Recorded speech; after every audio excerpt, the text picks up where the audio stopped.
तो भगवान शंकर को श्रावण प्रिय है। एक कारण कहा कि मंथन में जो विष निकला उस विष का पान किया और भगवान देवताओं ने मिलकर भगवान शंकर का जलाभिषेक किया।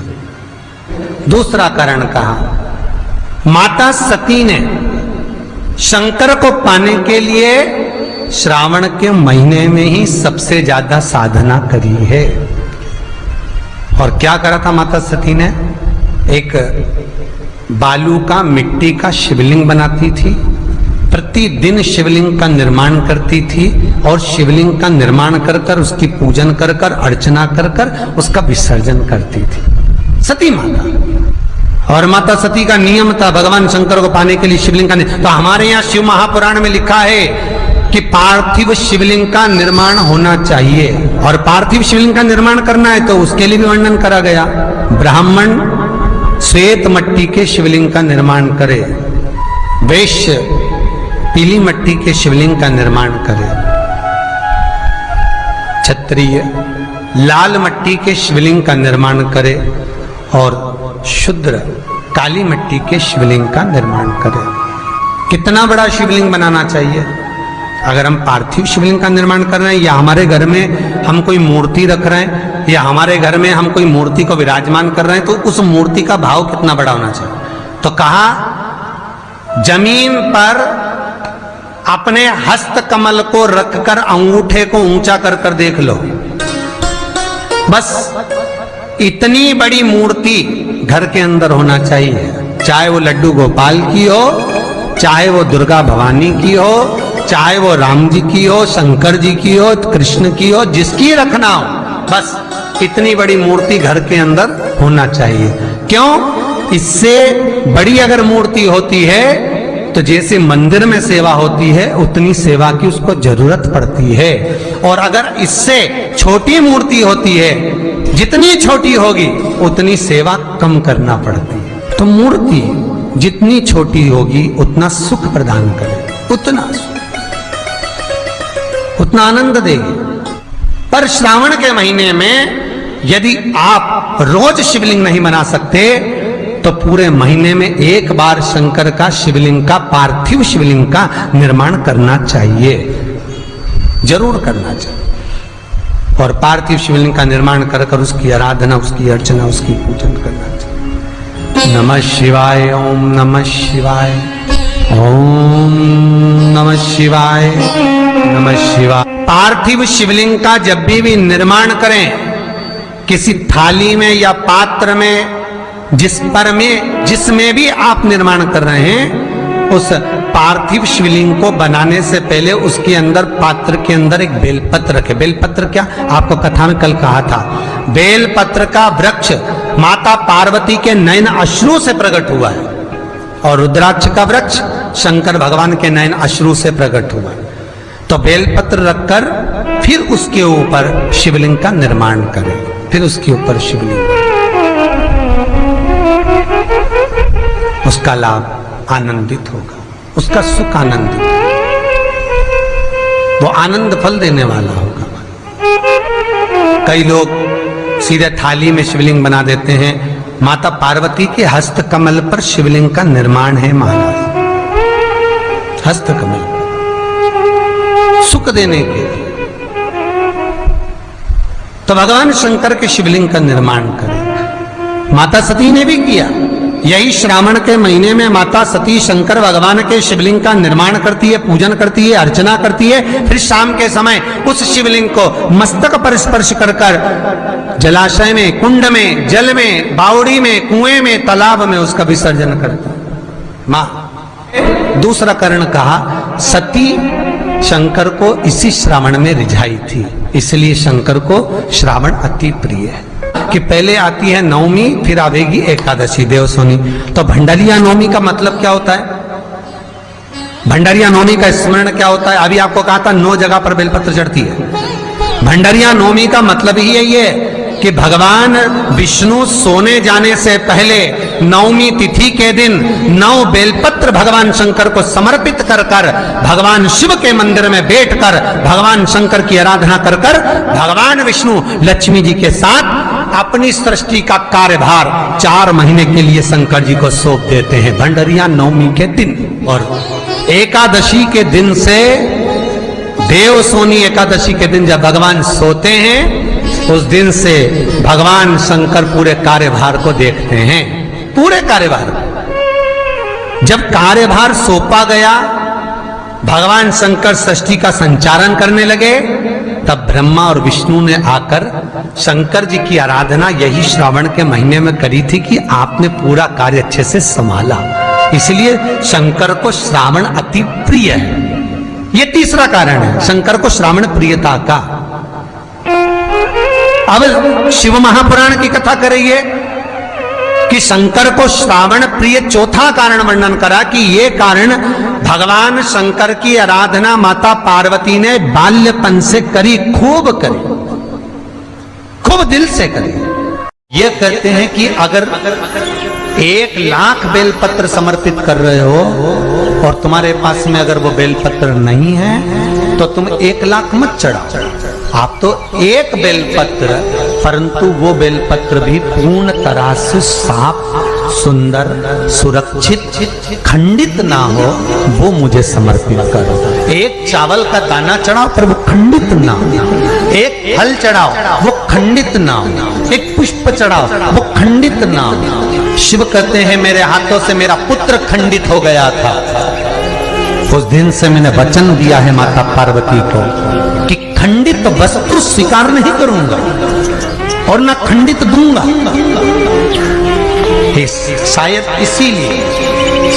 इसीलिए ये चरित्र कहता है कि जिस नारी का गर्भ 2-3 महीना ठहरने के बाद में गर्भ गिर जाता हो, 4 महीना ठहरने के बाद गर्भ गिर जाता हो, गर्भ बच्चा पूर्ण नहीं होता हो, या बच्चा कहीं शरीर के अंदर डॉक्टर कह रहे हैं सोनोग्राफी में कि ये विकलांग है, बच्चे के पांव में या मुख में या शरीर में पानी भरा गया है, ये सुरक्षित नहीं होगा, ये बुद्धि से कमजोर होगा, या ये बच्चा ऐसा विकलांग होगा, तो उसी समय पर जैसे ही डॉक्टर ने कहा वैसे ही एक श्रीफल, और वो श्रीफल खंडित नहीं होना चाहिए, उस श्रीफल पर जो नारी है गर्भ से है, उस नारी का सिर से लेकर एड़ी तक एक लच्छा मतलब मोली मतलब नाड़ा जो हाथ में बांधते हो कलेवा, उसको नाप कर श्रीफल पर भगवान शंकर का नाम लेकर उस स्त्री का नाम और गोत्र बोलकर बांधकर भगवान शंकर के चरणों में ले जाकर रख दीजिए, फिर वो बच्चे की जवाबदारी शिव की हो जाती है, फिर शंकर की, क्योंकि शिव ने माता पार्वती को वचन दिया था कि मैं खंडित नहीं दे सकता। सारे देवताओं के मंदिर में नारियल फूटता है,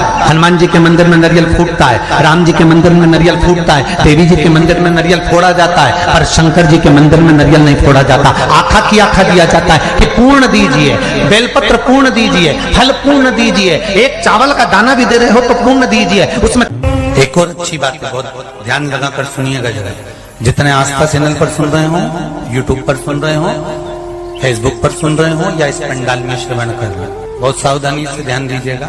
कभी श्रावण महीने में अगर आप शंकर जी के मंदिर में जाएं और शिव मंदिर किसी वृक्ष के नीचे हो, बट वृक्ष के नीचे हो, चाहे पीपल के वृक्ष के नीचे हो, चाहे वो आंवले के वृक्ष के नीचे हो, चाहे वो बेलपत्री के वृक्ष के नीचे हो, चाहे वो शमी के वृक्ष के नीचे हो, चाहे जिस वृक्ष, कोई भी वृक्ष के नीचे अगर कोई शिवालय है, शंकर जी का कोई मंदिर या शंकर जी का कोई शिवलिंग रखा हुआ, तो एक दुर्वा किसी भी श्रावण महीने में तुम जब भी किसी शिवालय में जाएं, जिस वृक्ष के नीचे शिवलिंग हो, उस शिवलिंग पर ये शिवलिंग रखा हुआ है, ये जलाधारी है। जलाधारी पर जहां शिवलिंग रखा हुआ है वहां कटी भाग माता पार्वती जी का हस्तकमल, उसके ऊपर रखा हुआ है शिवलिंग, सामने अशोक सुंदरी और भगवान शंकर के दोनों पुत्र गणेश कार्तिकेय, ऊपर से जल गिरता है जया, विषहारा, शामलीवारी, दौतली, देव,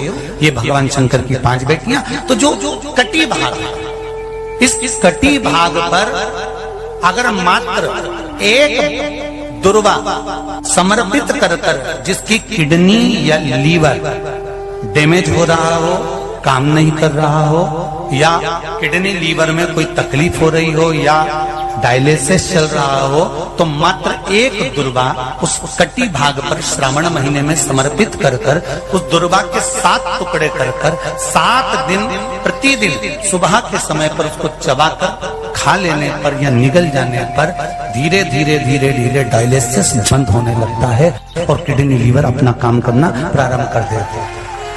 एक दुर्वा, कितनी दुर्वा? एक दुर्वा, मात्र एक दुर्वा। शंकर भगवान पर चढ़े हुए जल जब नीचे की ओर आता है, जिस जगह पर जल गिरता है उस जगह पर मात्र एक दुर्वा अपनी कामना कर कर इस शरीर के सुख के लिए शंकर भगवान के जल गिरने वाले स्थान के पास में अवधूतेश्वर महादेव के नाम से रख दी जाती है तो जिंदगी में कभी बड़ी बीमारी नहीं आती। उसी तरह इससे रोग को समाप्त करने के लिए दुर्वा का प्रयोग किया गया। आप लोगों ने पूर्व में जो शिव महापुराण की कथा कुबेरेश बाबा की धरा से करी थी वो आप लोगों को ध्यान में होगा। दुर्वा कैसे उत्पन्न हुई थी, दुर्वा का महत्व क्या है, कितनी दुर्वा चढ़ाना चाहिए, कैसी दुर्वा चढ़ाना चाहिए, दुर्वा की उत्पत्ति कहाँ से हुई है, दुर्वा तोड़ने के बाद पानी में डालने के बाद फिर हरी हो जाती है, इसका क्या कारण है, दुर्वा गणेश जी को क्यों चढ़ाई जाती है, शंकर जी को दुर्वा किस स्थान पर चढ़ाई जाती है, ये सारी कथा आपको पूर्व में इसी कुबेरेश्वर बाबा के पावन धरा से सुना चुके हैं जो टीवी पर डली हुई है। कभी आपने नहीं सुनी हो तो यूट्यूब पर से दुर्वा शिव महापुराण की कथा आप निकाल कर उसको श्रवण कर सकते। उसमें वर्णन किया है कि इस दुर्वा का महत्व क्या है, दुर्वा का क्या। मात्र एक दुर्वा शिवलिंग पर चढ़े हुए जल जहां से नीचे की ओर गिरता है उस जगह पर मात्र अपने शरीर की कामना करते हुए भगवान से रोग मुक्ति के लिए एक दुर्वा अगर समर्पित कर दी जाए तो कोई बड़ी बीमारी जिंदगी में आ ही नहीं सकती, ग्रहण ही नहीं, मतलब ग्रसित नहीं कर सकती। श्रावण के महीने की श्रावण शिव महापुराण की कथा सुन रहे हो, एक बात दिल से बताना, जितनी सौभाग्यवती माताएं होती हैं ये संक्रांति पर भी 13 चीजें दान करती हैं, 14 चीजें दान करती हैं। बीच में कोई 16 सोमवार का उद्यापन करेंगी तो भी सुहाग की सामग्री देंगी, उद्यापन करेंगी तो भी सुहाग की सामग्री देंगी, कोई कार्य करेंगी तो भी सौभाग्य की सामग्री देंगी। सौभाग्य की सामग्री का दान क्यों किया जाता है, सौभाग्य सूचक वस्तुओं का दान क्यों किया जाता है, सौभाग्य की वस्तुएं क्यों प्रदान करी जाती है, क्यों दी जाती है, उसका कारण क्या है।